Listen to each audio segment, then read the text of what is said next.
Hi, I'm Dr. Patty Barch, and you can learn more about my scientific credentials at youtube.com/naturallyunbridled. So the first thing I want to do is really express my gratitude to all of the people who reached out with concern after I posted my video about having some really concerning health issues after being exposed to people who got the thing. Excuse me. And so I greatly appreciate the concern. I wasn't expecting it. More than anything, I was expecting pushback. So for me to get all these people who reached out with compassion, I really appreciate that. And I am happy to report that since we instituted our policy of please don't come to the office within 3 weeks of getting the thing, all my symptoms have resolved. My energy is back to normal. I'm not spiking random fevers, and I haven't had a single episode of bleeding. So thank you. But I wanted to share a personal story with you as well. It's pretty profound, and I'm going to try to not get too fired up about it. But you'll see why I can be pretty passionate about this. So I'm going to tell you a little story about my dad. So obviously I haven't gotten a thing, and my parents have decided not to get a thing. And of course, some people are concerned about that because they're in their mid to late 70s. But I used to do medical research. I was involved in drugs that went into the clinical trial process, and I had concerns that these things got pushed through way too fast. And so we just decided to slow our roll and just keep an eye on things before moving forward. Plus, as a scientist, as a researcher, I have literally spent hundreds of hours reading medical journals and doing research outside of the mainstream media. And I have found many cases where this condition is actually fully treatable, especially when caught early. So if something's really treatable, there's no reason to get into something experimental. So anyway, my mom called me the week before Memorial Day to tell me that my dad wasn't feeling well.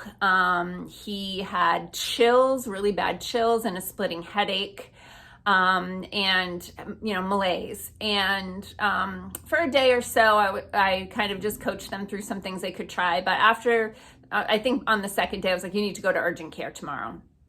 So they went to urgent care, and my dad got tested, and he tested positive. Now, prior to that, they had asked their primary care physician, if we end up positive at some point, will you prescribe the medications that have been shown to be helpful? And the primary care physician said, no, he would not. And so when he was in urgent care with a positive test, they requested the prescription from the urgent care physician, and they sort of got reprimanded for asking and were told, no, we're not going to prescribe those, and you need to leave through the back door. So now the drug this is the drug. I'm not going to say the word for censoring. So that drug had received the Nobel Prize for Medicine in the 80s. It's been on the market for over 40 years. It's generic. There have been over 4 billion doses administered worldwide. It is considered to be extremely safe. And medical doctors in the United States, India, and across the globe have been using this to successfully treat the condition, and with nearly 100% results, especially when caught early. So these medical doctors in the United States are at liberty to write a prescription for these drugs because these drugs appear in the United States Pharmacopoeia, which is the list of drugs that they can prescribe, even if it's off-label. So because the primary care physician had refused to write the prescription and the urgent care doctor refused to write the prescription, I, through my research, discovered a telemedicine group of medical doctors who feel so strongly that it's important for Americans to have access to these medications that they have set up private telemedicine practice to so that people can get a prescription. So I did a telemedicine consult for my dad, and I was able to get a prescription. Here's what's interesting. Once we got the prescription, the medical doctor was emphatic that we confirm with the pharmacy that the pharmacy will fill the prescription if it's for this off-label condition. I'm not using the word for obvious reasons. So here's the thing.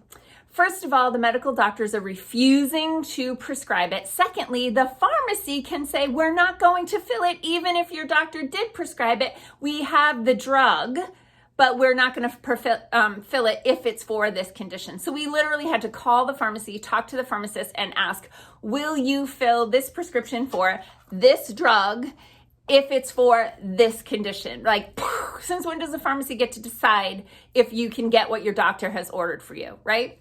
So anyway, my dad wasn't doing well. He was denied the medication. I live in Minnesota. They live in Tennessee.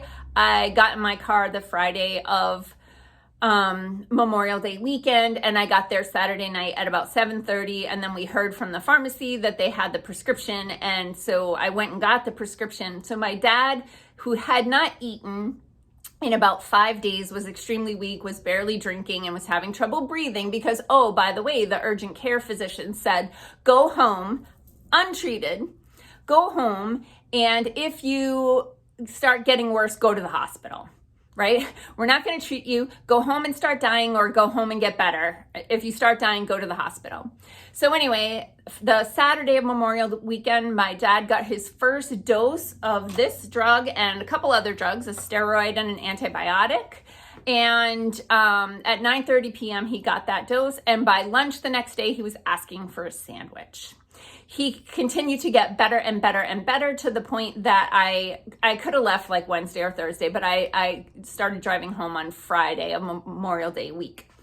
So here's two more things about this, and I'm going to hurry. So this drug, I have horses, and this drug has been around, again, for 40 years. Here, you see the name here. That's the name of the drug. So just like children's Tylenol and adult Tylenol are the same exact drug, but in different delivery systems, this drug is exactly the same as this drug, but with a different delivery system. But that's not why I'm showing you this. So this is for horses, whatever. So this is for a 1,250-pound horse. It has 18.7 milligrams. It cost me $1.99. So equivalent to the prescription that we have here, this is a prescription for 60 milligrams. So based on this 18.7 milligrams to 60 milligrams, this should retail at $6.39. So this 60 milligrams that I got for my dad, can you see this? $120. How jacked is the system? So, but here's the thing. The government and governments across the globe have invested billions of dollars in this technology that goes in here, and guess what? It goes throughout your body and wreaks havoc, but that's other videos. But they've invested billions and billions of dollars in that. They are doing, they're saving face, right? Because if they know that this drug, which by the way is available over the counter in many countries, you can go in and buy it with Benadryl. If they knew that this drug could wrap it up in a matter of a few days for pennies per dose, which is what it should be costing, they're really going to look like idiots for taking billions of dollars and injecting billions of healthy people with an experimental therapy that is wreaking havoc, and like, just wait, because these things are just bubbling to the surface. So anyway, that's my personal story. There's a lot of things that go around the internet related to this topic that I have not done videos on and have not endorsed because I haven't had a personal experience, and I hadn't talked a lot about this in the past. But now that I have a personal experience, I'm happy to be able to share that with you. Thanks a lot, peeps. Peace out.